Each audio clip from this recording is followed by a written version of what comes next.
2026 ജോലി നേടാൻ വിദേശത്തേക്ക് പോകേണ്ട കാലം കഴിഞ്ഞോ? കേരളത്തിനകത്ത് തന്നെ ഹൈ സാലറി ഫ്യൂച്ചർ സെക്യൂർഡ് ജോബുകളുണ്ടെന്ന് പറഞ്ഞാൽ വിശ്വസിക്കുമോ? IT, artificial intelligence, health care, സ്റ്റാർട്ടപ്പുകൾ, പുതിയ സ്കിൽസ് ഉള്ളവർക്ക് തുറക്കുന്ന വമ്പൻ അവസരങ്ങൾ. നിങ്ങളൊരു വിദ്യാർത്ഥിയാണോ? ജോലി അന്വേഷിക്കുന്ന ഒരാളാണോ? അല്ലെങ്കിൽ കരിയർ മാറ്റം ആലോചിക്കുന്നവരാണോ? എങ്കിൽ ഈ വീഡിയോ അവസാനം വരെ കാണൂ. 2026 കേരളം നിങ്ങൾക്കായി ഒരുക്കുന്ന മികച്ച ജോബ് അവസരങ്ങൾ ഇപ്പോൾ തുടങ്ങുന്നു. അതെ ഫ്രണ്ട്സ്, കേരളത്തിലെ ഇപ്പോൾ പുതിയ അപ്ഡേറ്റ് പ്രകാരം എന്തെല്ലാം ജോബ് ഓപ്പർച്യൂണിറ്റീസാണ് ഈ ഒരു ചാനലിലൂടെ ഇന്ന് ഷെയർ ചെയ്യാൻ പോകുന്നത്. ഓൺലൈനിൽ ജോലി അവസരങ്ങളെക്കുറിച്ചും നിങ്ങൾക്കറിയാൻ താല്പര്യമുണ്ടെങ്കിൽ ഈ ചാനൽ സബ്സ്ക്രൈബ് ചെയ്യുക, ലൈക്ക് ചെയ്യുക, നിങ്ങളുടെ ഫ്രണ്ട്സിലേക്ക് ജോലി അന്വേഷിക്കുന്ന നിങ്ങളുടെ അടുത്ത ഫ്രണ്ട്സിലേക്ക് ഷെയർ ചെയ്യാനും മറക്കരുത്. അപ്പോൾ നമുക്ക് നേരെ വീഡിയോയിലേക്ക് പോകാം. വീഡിയോയിൽ ഒന്നാമതായിട്ട് വന്ന അവസരം എന്ന് പറയുന്നത് തിരുവനന്തപുരം മുതൽ കൊച്ചി ആൻഡ് കോഴിക്കോട് പ്രധാന സിറ്റികളെ അപേക്ഷിച്ച് ഒന്നാമത്തെ ഓപ്പർച്യൂണിറ്റീസ് എന്ന് പറയുന്നത് ഇൻഫർമേഷൻ ടെക്നോളജി എന്ന ഫീൽഡിലേക്കാണ്. അതായത് കേരള IT എക്കോസിസ്റ്റം.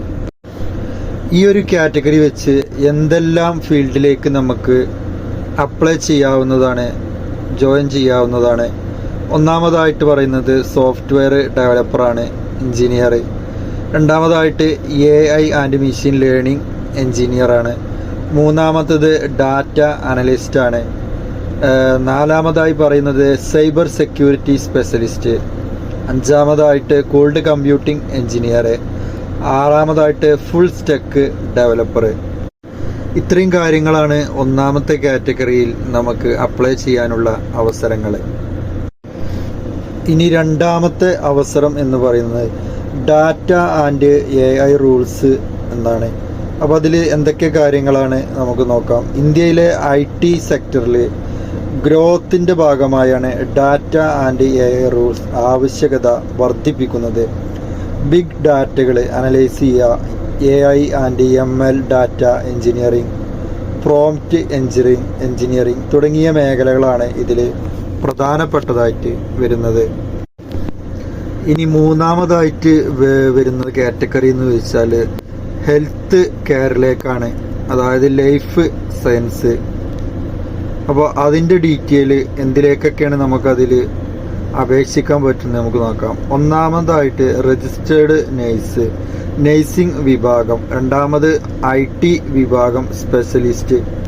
മൂന്നാമതായിട്ട് ടെലിമെഡിസിൻ കോർഡിനേറ്ററാണ്. നാലാമത് മെഡിക്കൽ ലാബ് ടെക്നീഷ്യന്. അഞ്ചാമതായിട്ട് വരുന്നത് ഹെൽത്ത് കെയർ അഡ്മിനിസ്റ്റർ എന്നാണ് വരുന്നത്. ഹെൽത്ത് കെയർ അഡ്മിനിസ്റ്റർ നാലാമതായി വരുന്നത്. ഇനി നാലാമതായിട്ട് വരുന്ന കാറ്റഗറി എഞ്ചിനീയറിംഗ് ഫീൽഡിലേക്കാണ്. അതായത് മേജർ ആയിട്ടുള്ളത് നമുക്ക് എക്സ്പ്ലെയിൻ ചെയ്യുകയാണെങ്കിൽ മെട്രോ പ്രൊജക്റ്റുകൾ കേരളത്തിൽ കൂടി വരുന്നു. അതുപോലെ തന്നെ സ്മാർട്ട് സിറ്റീസ്, റോഡുകൾ, വലിയ റോഡുകൾ, ഹൈവേകളുടെയൊക്കെ ഭാഗമായിട്ട് ആ ഒരു കാറ്റഗറിയിലേക്ക് നമുക്ക് അപേക്ഷിക്കുന്നത്, അതായത് എഞ്ചിനീയറിംഗ് ഫീൽഡിലേക്ക് നമുക്ക് അപേക്ഷ കൊടുക്കാവുന്നതാണ്. ഇനി അഞ്ചാമത്തെ കാറ്റഗറി എന്ന് പറയുന്നത് logistics and supply chain manufacturing ആണ്. കേരളത്തിലെ മാനുഫാക്ചറിംഗ് വിഭാഗത്തിലേക്ക് വലിയ കമ്പനികളിലേക്കൊക്കെ നമുക്ക് കൊച്ചി പോലത്തെ വലിയ കമ്പനികളിൽ സ്ഥിതി ചെയ്യുന്ന അതിലേക്ക് നമുക്ക് അപേക്ഷകൾ കൊടുക്കാം. ഡിജിറ്റൽ മാർക്കറ്റിംഗ്, ഡിജിറ്റൽ ട്രാൻസ്ഫോമിങ്, ആ കാര്യങ്ങളൊക്കെ നമുക്ക് കീപ്പ് ചെയ്യാനില്ല. ആ ഒരു ഫീൽഡിലേക്ക് നമുക്ക് എന്ത് ചെയ്യാം, സപ്പോർട്ട് ജോബിംഗ് ആൻഡ് എക്കോസിസ്റ്റത്തിലേക്ക് നമുക്ക് അപ്ലൈ ചെയ്യാവുന്നതാണ്. ഇനി ആറാമത്തെ കാറ്റഗറി എന്ന് പറയുന്നത് ടൂറിസം വിഭാഗമാണ്. ടൂറിസം ടൂറിസം ഒരു വിഭാഗത്തിൽപ്പെട്ടതാണ്. ഹോസ്പിറ്റാലിറ്റി ആൻഡ് വെൽനെസ്, നമ്മുടെ കേരളത്തിലെ പ്രധാന ടൂറിസം മേഖലകളിലൊക്കെ നമുക്ക് എന്ത് ചെയ്യാം, അപേക്ഷ കൊടുക്കാവുന്നതാണ്. നല്ല ഒരു ഓപ്പർച്യൂണിറ്റീസാണ് അത്. ഹോട്ടലായിട്ട് ടൂറിസം ആൻഡ് ഹോസ്പിറ്റൽ എല്ലാ വിഭാഗത്തിലേക്കും നമുക്ക് എന്ത് ചെയ്യാം, ആ ഒരു കാറ്റഗറി പെട്ടതിലേക്കൊക്കെ നമുക്ക് ജോബ് ഓപ്പർച്യൂണിറ്റീസുകളുണ്ട്. അപ്പോൾ നല്ല രീതിയിൽ നിങ്ങൾക്ക് ആ ഒരു വെബ്സൈറ്റുകൾ കണ്ടെത്തി ദി ടൈംസ് ഓഫ് ഇന്ത്യ എന്ന് പറയുന്ന ആ ഒരു വെബ്സൈറ്റിൽ പോയിട്ട് നമുക്ക് ഈ ഒരു കാറ്റഗറി സെലക്ട് ചെയ്താൽ അതിലേക്ക് നമുക്ക് അപേക്ഷകളൊക്കെ കൊടുക്കാവുന്നതാണ്. ഇനി 7ാമത്തെ കാറ്റഗറി എന്ന് പറയുന്നത് നമ്മുടെ ഡിജിറ്റൽ മാർക്കറ്റിങ്ങിൻ്റെ ഒരു കാറ്റഗറിയാണ്.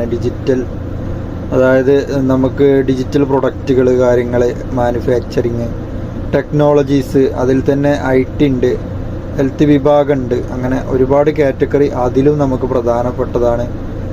പ്രൊഡക്റ്റിൻ്റെ development, sales, digital market opportunity കാര്യങ്ങളൊക്കെ നമുക്ക് എന്ത് ചെയ്യാം, അതിൻ്റെ ആനുവൽ ഗ്രോത്ത്, അതിൻ്റെ കാര്യങ്ങളൊക്കെ മനസ്സിലാക്കിയിട്ട് നമുക്ക് അതിലേക്കും നമുക്ക് അപേക്ഷകൾ കൊടുക്കാവുന്നതാണ്. 7ാമത്തെ കാര്യം അതാണ്.